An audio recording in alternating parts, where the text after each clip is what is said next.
Stop. Just for a second, I want you to listen to the hum. Not the sound of the world outside, but the electric buzz of the digital static that has become the wallpaper of your consciousness. Feel the cold, flat surface of the glass beneath your fingertips, that frictionless, soulless barrier between you and the reality you're trying to consume. You are here, in 2026, living in the golden age of convenience, surrounded by an infinite ocean of information and a godlike connectivity that would have seemed like magic to your ancestors.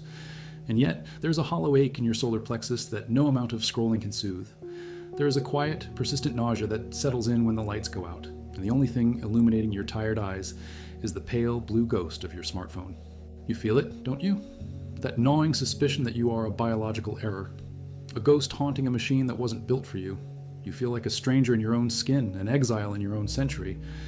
But what if that deep, inexplicable yearning you feel when you look at a grainy photograph of a rainy street in the 1970s isn't just a fleeting mood? What if that lump in your throat when you hear the crackle of a vinyl record isn't sadness at all, but a genuine ancestral memory of a life you never lived, but your DNA desperately recognizes as home? You are trapped in a simulation of existence where everything is instantaneous and therefore everything is disposable. They sold you total connectivity, but the price was your absolute presence. Now, as you drift through this abyss of hyper-reality, you hear the muffled call of a world that had weight. A world of 35mm film grain, where memories were chemically burned into physical objects you could hold, not just stored as flickering pixels in a cloud you'll never touch. You crave a world of handwritten letters that took weeks to arrive, but carried the literal weight of a person's soul, the pressure of the pen, the scent of the paper, the tactile evidence of another human's effort. You feel like a wanderer in a brightly lit, sterile shopping mall that never closes, searching for an exit toward a reality that has texture, that has scent, that has the terrifying beauty of things that can actually break. It's not that you hate the technology of today, it's that your spirit is starving for truth. You are hungry for a time when silence wasn't a void to be filled by an algorithm, but a sacred space where you could actually meet yourself. You look back at the ruins of past eras and they seem more vibrant, more tangible than the high-definition present you're touching right now. You hear the mechanical click of a typewriter and it resonates more deeply than the silent taps of a touchscreen because your brain craves friction. It craves the resistance of the world. You are mourning a world you never knew because you recognize the theft of your own privacy, the murder of mystery, and the disappearance of the weight. Today, everything is now. And because everything is now, nothing is truly significant. You are living in the age of absolute transparency, where there are no dark corners left for dreaming, where every crevice of your mind has been mapped and monetized by an intelligence that doesn't bleed, doesn't sleep, and can never understand the human ache for meaning. The pressure in the back of your skull isn't just stress, it's your instinct protesting against the artificial velocity of a life designed for dopamine receptors, not for human hearts. This feeling has a name, but knowing the name doesn't lighten the burden. It feels like arriving at a party just as the lights are being turned off, or waking up in a room that isn't yours. You've been told you're lucky to be alive in this era of progress, but as you stare through a window you rarely open, you know something essential has been stripped away. You miss the raw, unfiltered touch of reality. You miss the heavy permanence of things that were meant to last forever. You are here, listening to these words because you know you aren't broken. You know this melancholy isn't a flaw in your personality, but a compass in your soul. It is the last signal of something purely human within you that refuses to be digitized. It is the echo of a time when life was felt, touched, and lived with the terrifying intensity of the unique. Prepare yourself. We are about to descend into the depths of this disconnection. We are going to dissect exactly why you feel like a temporal refugee, and more importantly, we will uncover exactly what your soul is trying to reclaim from the wreckage of the modern world. Welcome to the truth behind your own alienation. You aren't broken for feeling this way. In fact, you might be the only one truly awake in a world that has traded depth for speed. You are here because you need to understand the glitch, the persistent haunting sense of being an accidental traveler in the wrong century. By the time we reach the end of this exploration, you will have decoded the psychological architecture of your own alienation. You will realize that being born in the wrong era is not a curse of the past, but a hidden superpower for your future. I'm going to show you how to reclaim the soul you feel you've lost to the void of 2026, teaching you how to integrate the weight of the old world into the weightlessness of the new. This isn't just about missing old movies or vintage clothes, it's about understanding anemoia, the nostalgia for a time you never knew, and using it as a weapon against the modern emptiness. We are about to dive into why your brain romanticizes a world it never touched, and why that very longing is the key to your psychological survival in a digital desert. We will bridge the gap between your ancestral needs and your modern reality, turning your displacement into a grounded, unshakable sense of self. before we unlock the first chamber of your memory, leave a mark of your existence. If you carry an analog heart in a digital chest, tap the like button like a pulse and subscribe to anchor yourself to this space. Let this be the signal that you are no longer drifting alone. Now, let us begin with the weight of things. We must begin by naming the ghost that haunts you. There's a word for this ache, a word that didn't exist in the lexicons of the past because the past didn't need it. It is called anemoia. John Koenig, that architect of our modern obscure sorrows, defined it as nostalgia for a time you've never known. But let's look deeper into that definition, past the surface of the dictionary. Anemoia is a psychological rebellion. It is your mind's way of protesting the flatness of 2026. You see, your brain is a creature of texture and weight.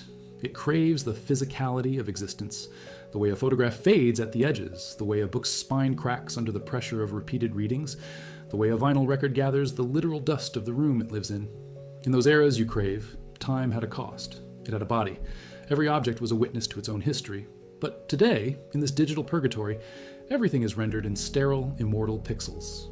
A digital file doesn't age. It doesn't carry the scars of being loved. It is fundamentally other to your biological nature. You feel drawn to the past because the past feels solid, while your present feels like it's made of light and air. Beautiful, perhaps, but impossible to grasp.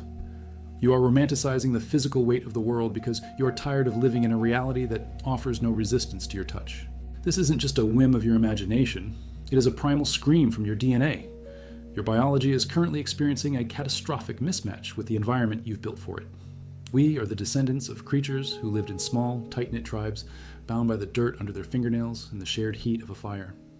Evolutionary psychology speaks of Dunbar's number, the idea that your brain is only wired to maintain stable social relationships with about 150 people. Beyond that, the human face becomes a mask, and the human voice becomes noise. Yet, here you are, forced to process the digital ghosts of 8 billion people every time you unlock your screen.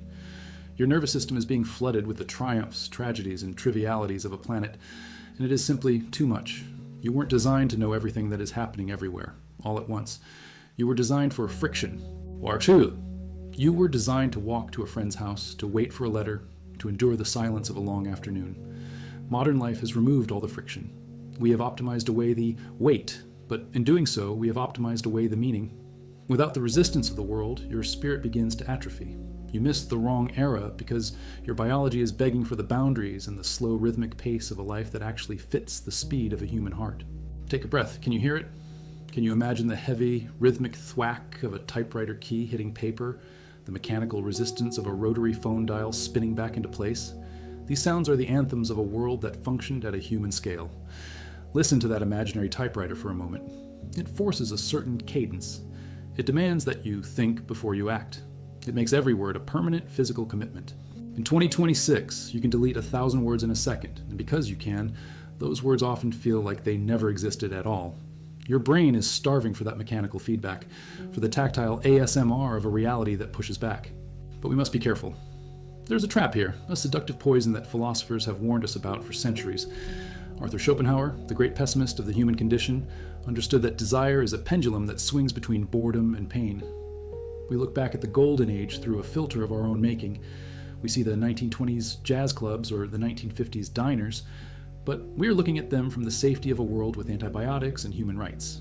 This is the golden age fallacy. We curate the past the same way we curate our social media feeds. We strip away the rot, the inequality, the smell of coal smoke, and the terror of polio.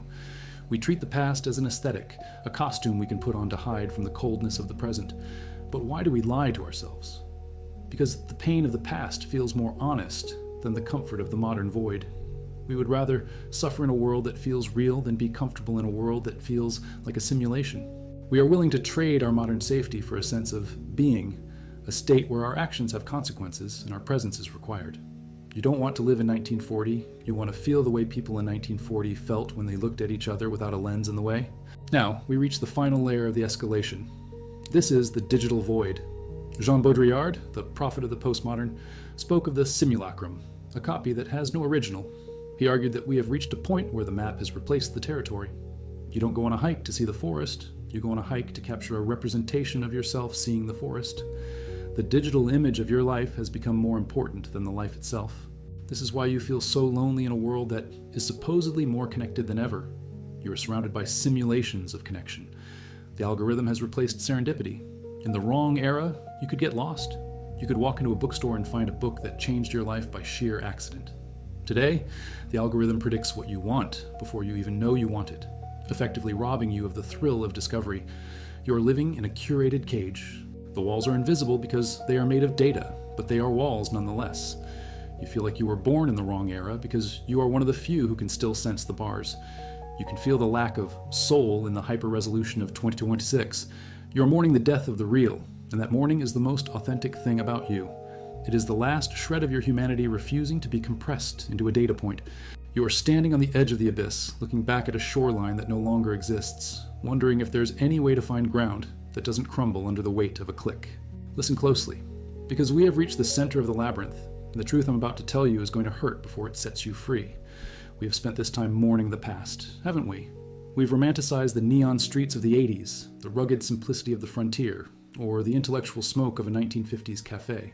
But here is the revelation that will shatter your nostalgia. You don't actually want to live in those eras. You don't want the polio, you don't want the lack of air conditioning, and you don't want the isolation of a world without a map. What you are actually grieving is something far more profound, something that has been systematically stripped from the human experience in the last 2 decades. You are not missing a time period, you are missing presence. In every era before our own, human beings had no choice but to be exactly where they were. If they were standing in a field of wheat, they were in that field of wheat. If they were sitting across from a lover in a dimly lit tavern, they were only in that tavern. There was no digital elsewhere. There was no invisible thread pulling their attention toward 1,000 different directions at once. When they looked at the world, they looked at it with their eyes, not through a lens. When they felt pain, they felt it raw, without the numbing distraction of a scroll. What you call the wrong era is actually just a metaphor for a world where your attention wasn't a commodity to be harvested. You are mourning the loss of the unmediated moment. You are mourning the death of the here and now. Think about the last time you saw something truly beautiful. A sunset that turned the sky into a bruise of purple and gold, or a moment of pure, silent connection with another person. What was your first instinct? Was it to sink into the feeling? To let it vibrate in your bones until it changed you? Or was it to reach for the device? Was it to frame it, capture it, and send it into the void of the cloud, effectively turning a living experience into a dead image? This is the crime of 2026. We have traded the experience for the evidence of the experience. We are so busy documenting our lives for an audience of digital ghosts that we have forgotten how to actually live them. We have become the spectators of our own existence. The people in the eras you romanticize were heavy. They were anchored to the earth by the weight of their own undivided attention. When they spoke, they were heard. When they listened, they were present. There was a sacredness in the boring moments, those long stretches of time where nothing happened, where the mind was forced to wander, to dream, and to confront its own shadows. We have killed boring time with our gadgets, but in doing so, we have also killed the birthplace of the soul. You feel like a stranger here because you still have a hunger for that weight. You still want to be found in the world, not just tracked by a satellite. This is the plot twist of your life. Your nostalgia is not a desire to go backward. It is a desperate, holy urge to wake up. You're not an old soul born too late. You're a conscious soul born into an age of deep sleep. You feel the disconnection because you are still capable of feeling. The ache you feel is the last flicker of your internal fire, refusing to be smothered by the cold, gray ash of the digital simulation. You miss the wrong era because in that era, you would have been allowed to be whole. You wouldn't have been fragmented into 1,000 different notifications. You would have been allowed to exist in the great silence that exists beneath the noise of the world. The tragedy isn't that you missed the 1920s or the 1970s. The tragedy is that you are missing right now. You are missing the only moment that has ever truly belonged to you because you are looking for it in a past that is gone or future that hasn't arrived. The golden key is realizing that you don't need a time machine to find what you're looking for. You don't need to change the calendar. You need to change the filter. You need to reclaim your right to be unreachable. You need to reclaim your right to be unknown. You need to reclaim the terrifying, beautiful weight of being exactly where your body is. The wrong era is a ghost story you tell yourself to explain why you feel so empty, but the emptiness isn't caused by the date on your phone. It's caused by the screen itself. It is the barrier between you and the pulse of the universe. Until you break that glass, you will always be a ghost in search of a home. The door to the right era isn't in the past. It is hidden in the depth of the very next breath you take without an audience. It is the moment you decide to stop being a user and start being a human being again. Can you feel that? The sudden heavy silence of the realization? That is the weight you've been looking for. That is the feeling of coming home to a time that has no name. The search is over. You can stop looking at the calendar and stop treating your life like a waiting room for a time that will never come. You were not born too late. You were born exactly when the world needed a reminder of what it means to be human. You are the bridge. You are the one who knows that a life measured in likes and views is a life not lived at all. You have the map now. That gnawing feeling of wrongness you carried for years was never a defect.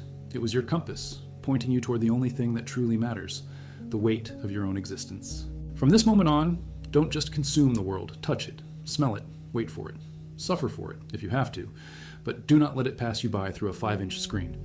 You are the architect of your own reality, and you can build a sanctuary of the old world, right in the middle of this digital desert. The era you belong to isn't found on a calendar. It is built through the depth of your attention. If you are an old soul who is finally ready to reclaim your life from the digital void, leave a comment below and tell me, what is the one analog habit you're bringing back today to defy the algorithm? Let us build a tribe of those who were born late but have finally chosen to be here, fully and deeply. The lights are fading. The screen is dimming. Your real life is waiting for you in the silence. Go.